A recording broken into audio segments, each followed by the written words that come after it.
Hello, everybody. Welcome to our bi-weekly Operate First Community Cloud Meetup. And it's again Tuesday.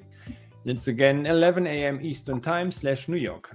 We are recording this meeting to give everybody a chance to follow. You can find our privacy policies at op1.st/privacy policy. This meetup is held under the Open Infra Foundation Code of Conduct, which you can find at op1.st/community code of conduct.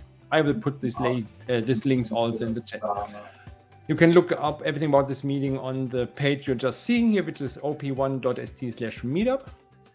And this meetup is a gathering point for project services, lessons learned, help needed, and ideas on and around the Operate First idea in general and the Operate First Community Cloud in particular. This meeting can be as interactive as needed, so we call it the hands-on meeting if you want to. And I'm more than happy that Felix, from the Sovereign Cloud Stack, is presenting today his the fifth open paradigm, right? That's the thing. And if you want to see him and or me in live, you can join the FOSDEM 2023 in February, but we get to this later. I will now hand over to Felix and go on. Thanks a lot for this intro. Let me find the window that I'm going to share.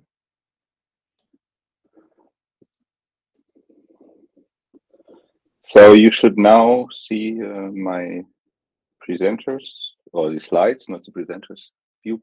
Hi, so I'm Felix Kronlage-Dammers, and Thorsten invited me to talk about something that we refer to as the fifth open paradigm, and that's open operations. And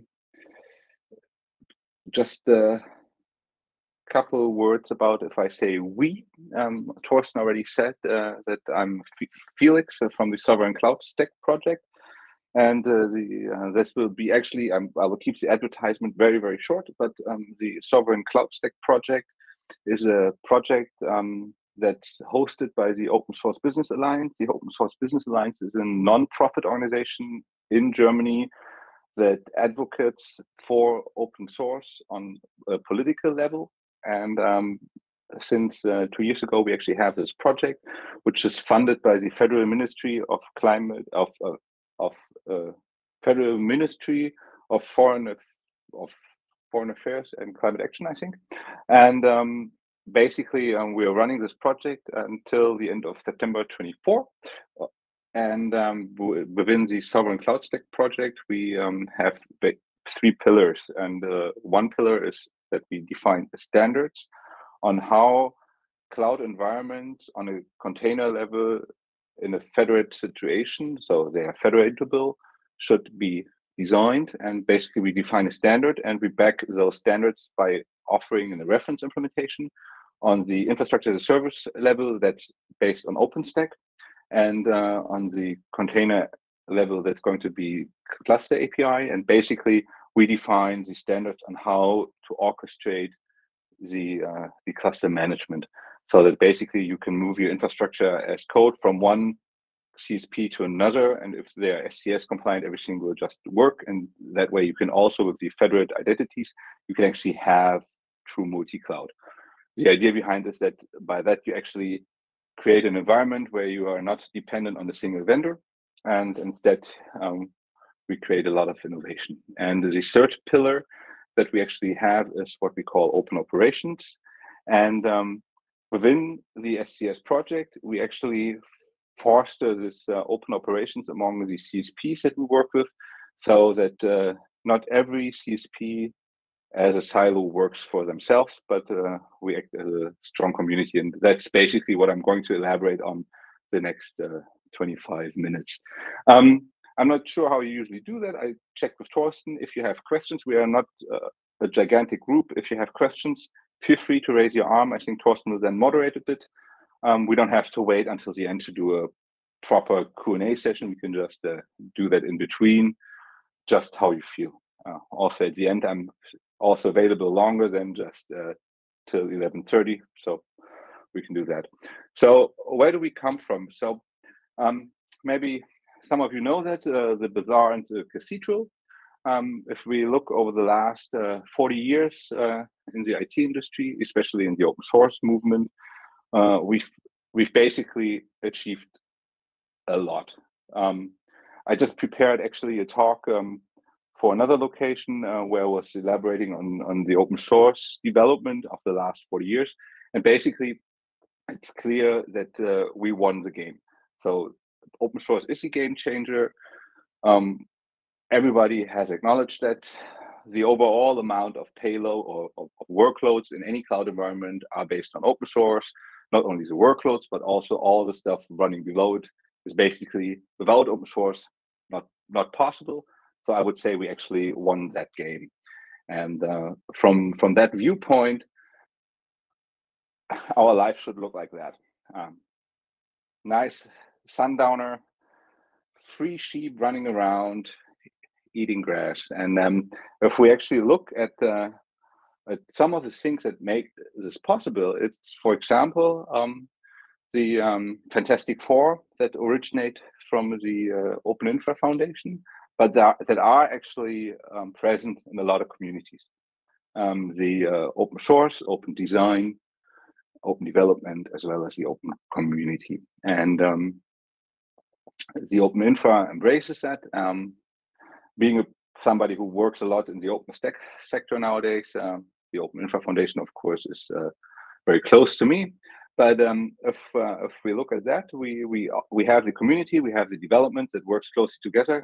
But if we actually shift our view a bit away from the pure development side of things and actually look a bit more onto the what do we do with the source code once it has been developed, and at all the CSPs that actually operate all this stuff.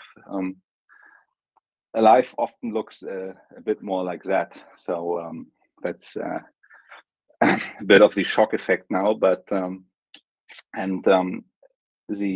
IT landscape, and basically when I started in '97.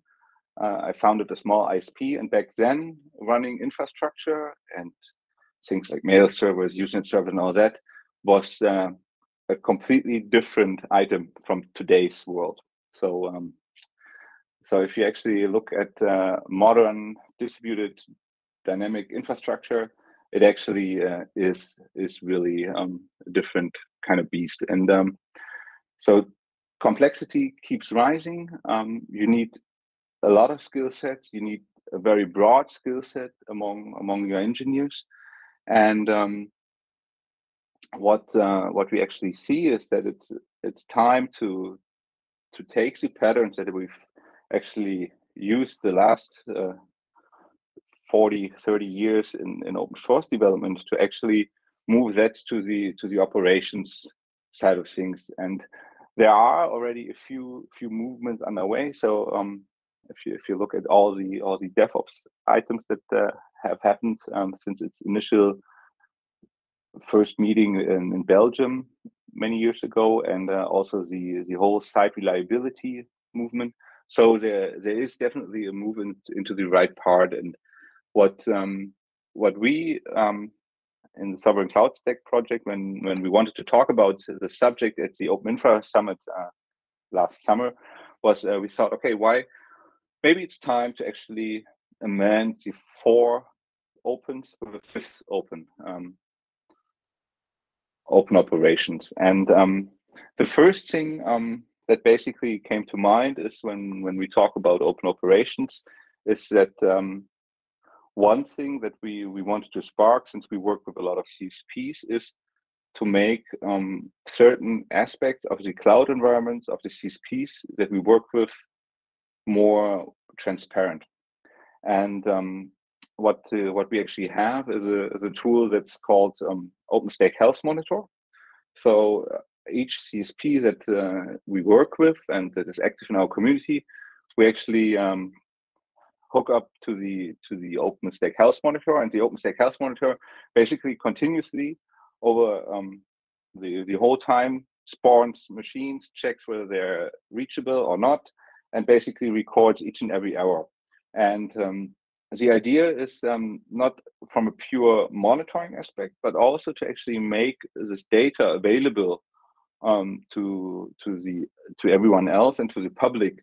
And if you actually talk to CSPs about that, is that the engineers are all very happy about the idea, but the sales department actually does a first because they fear that customers will actually also use that to start debating service level agreements and things like that. But that's where we actually also want to spark a certain mind shift. And so with the OpenStack Health Monitor, we actually work with our CSPs together to make errors more visible and transparent, and use that as a way to build up trust among each other, and also stop seeing each other as competitors. And basically, the idea behind the OpenStack Health Monitor is that measure what you manage, and also be transparent about it. And it's basically behavior. I call it behavior-based monitoring through the eyes of the customer, because basically we don't use any hidden APIs. We just do what each and every customer could do also. And we started a collaboration with the fellows from the Open Telecom Cloud, because that's where the OpenStack Health Monitor originated 5 years ago. And they actually developed it further. And it's now under the project CloudMon on GitHub, where we work together. And that's one of the aspects that we actually want to do, is spark the idea that we work together on these things. But I'm right now very much talking about tools, and the question that we really want to raise is it enough for something like OpenOperations to just use or just publish runbooks, playbooks, source code, because that's basically still open source development. And what we actually thought is, or what we think is that the crucial part is sharing and documenting best practices for operating cloud stacks. And that's actually where we really want to tackle the problem that we see. And I tried to explain that to someone else a while ago, and I drew a pyramid, which is basically on the bottom people, next layer processes, and on the top tools. And when we discussed it, I applied what I call the iceberg effect. And it's basically that it's very easy to talk about tools, because talking about tools and sharing tools is usually not very controversial. So of course, in larger corporations, you need a process to somehow open source your scripts. Legal has to look at it, and all these kind of things. But that's fairly trivial compared to actually open sourcing or opening your processes. So basically opening the processes and making those more transparent is much more controversial than just throwing the tools over the fence and publishing them on GitHub. And for small companies, it's usually easier, but the larger the company gets, the harder it is actually to open up about processes and live them also in the public. Because for some reason, people are afraid of being, if they live this kind of stuff in the open, to open up more attack surface. Partially, I would say that it's also something that needs a mind shift in the overall culture, because basically customers should not abuse this kind of openness. So the more you go down in the pyramid, the more controversial it gets. And if you actually talk about the people, there is the big term of psychological safety, that in a lot of, and I think actually in a lot of IT companies, there is already a shift towards what I would say is a healthy error culture, so that people are actually not afraid of raising mistakes right in the beginning instead of trying to hide them and actually sweep them under the carpet.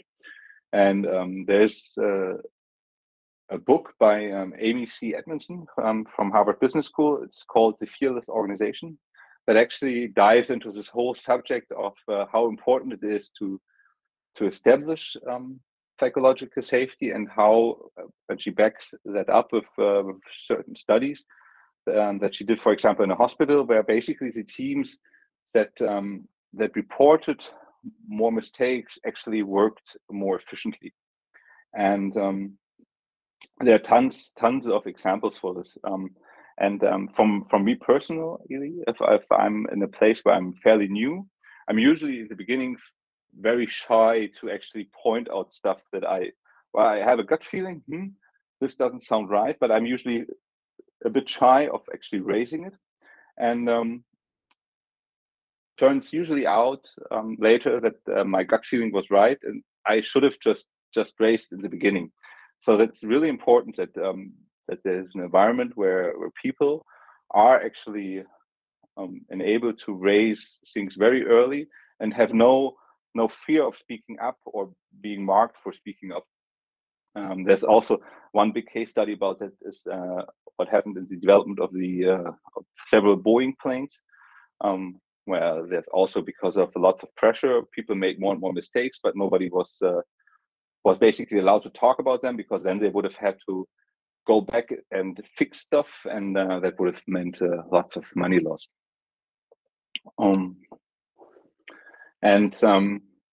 So one item I already mentioned is the whole site reliability engineering movement, which basically in a lot of ways goes into the right direction, already sharing this kind of stuff.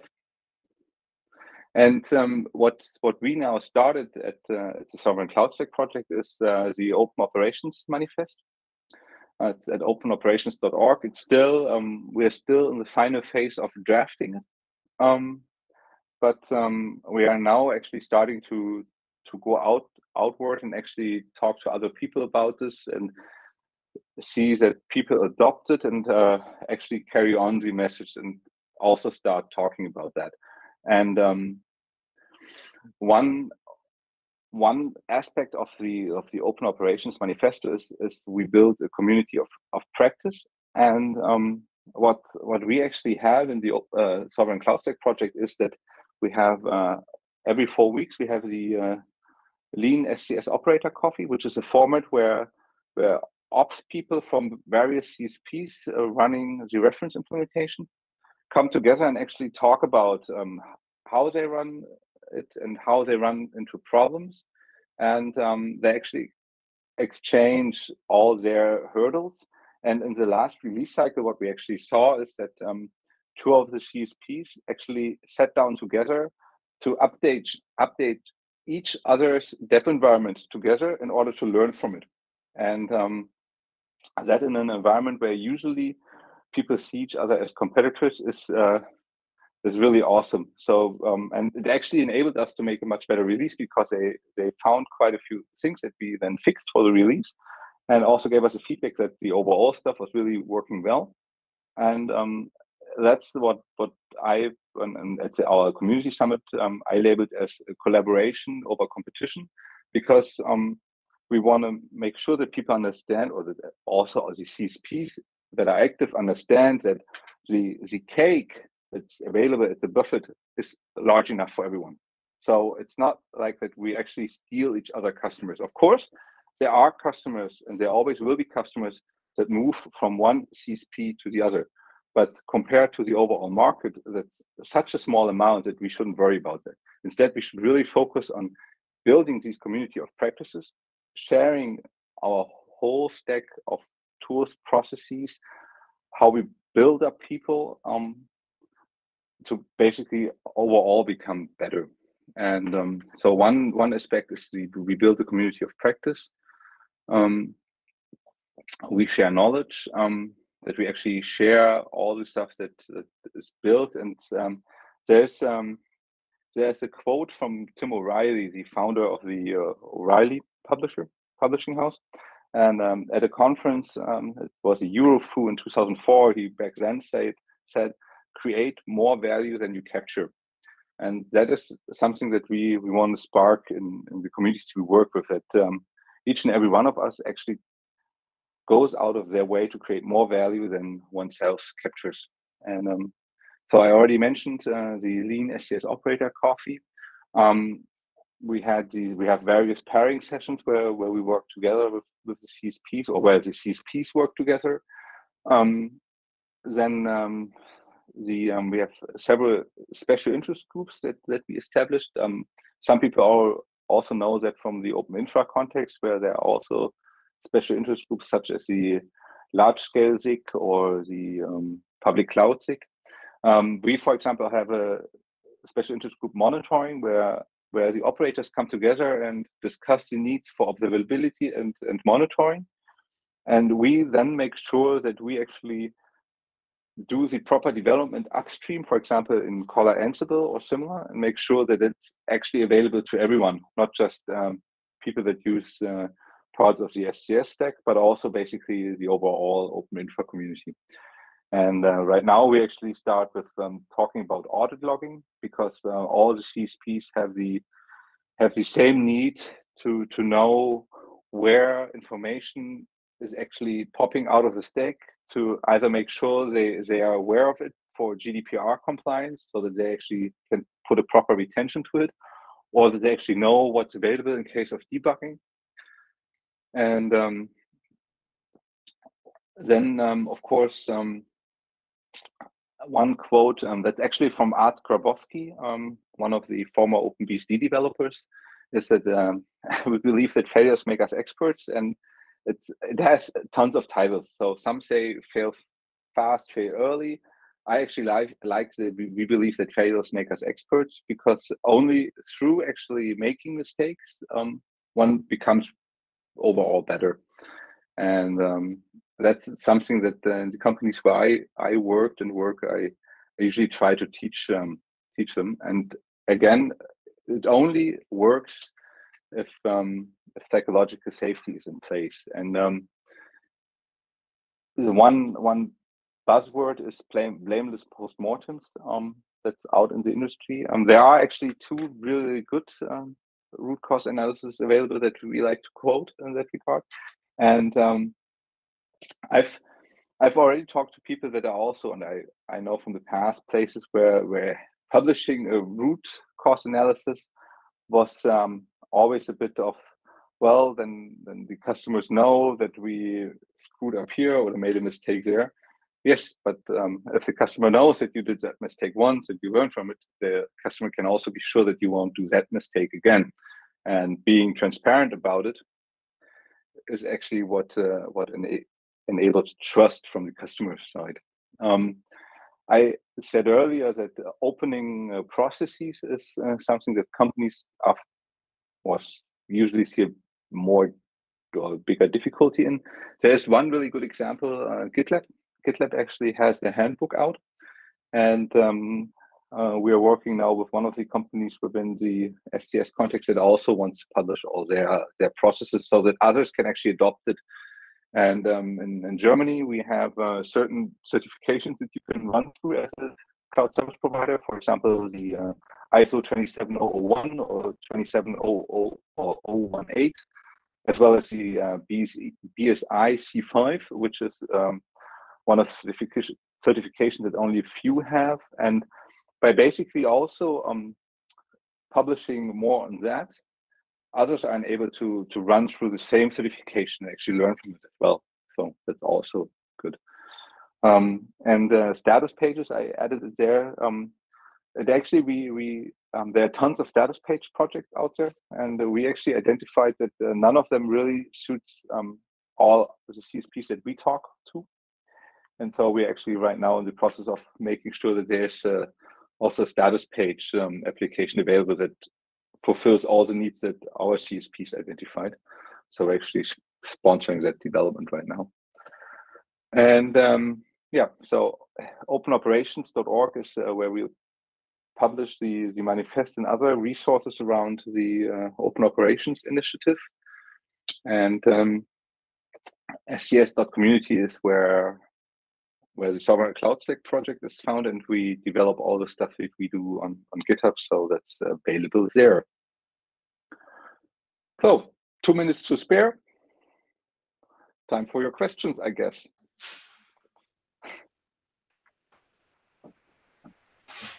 Feel free.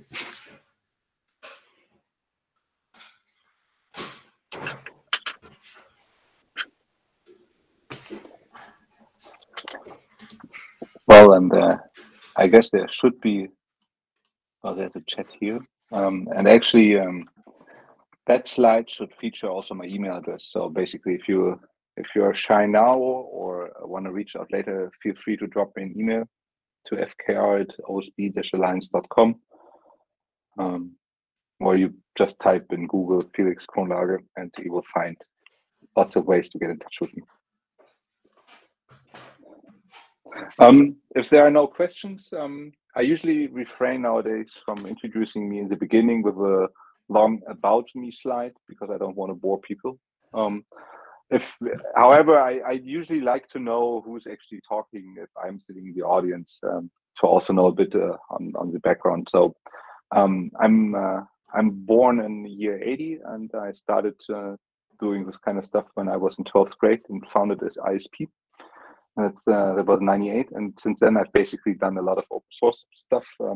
Been OpenBSD developer for quite a few years, developed some appliances based on OpenBSD, worked in the Open Darwin project with some of the Apple people, and also was one of the people that ran a larger CSP over the last 4 years as the technical side, as the technical managing director, and started working with the Sovereign Cloud Stack project February this year. And I'm the PO for the infrastructure as a service layer. And but I'm also a member of the extended board of the Open Source Business Alliance and have been for the last 6.5 years. So that's actually one of the things that I do also in my spare time. Yes. So, any questions? Or was I that boring that everyone fell asleep? No, I think you were just so deep into the topic that no questions were left open. Okay, then, yes, I put all of the links in the chat. They will be also available in the YouTube video a little later this week. I appreciate all you coming here, and I'm ask you please to, if you want to, subscribe to any of our different channels we have. This would be amazing. Second, I would really love if you would have a look at the FOSDEM 2023 dev room about the sovereign cloud and data privacy and things like this. Maybe you're interested in having a speak or a talk there, or a lightning talk, something short. And or birds of feather session. We can also have birds of feather sessions. So that's also a very good place to discuss things and throw up ideas and debate. Right, this would be like great.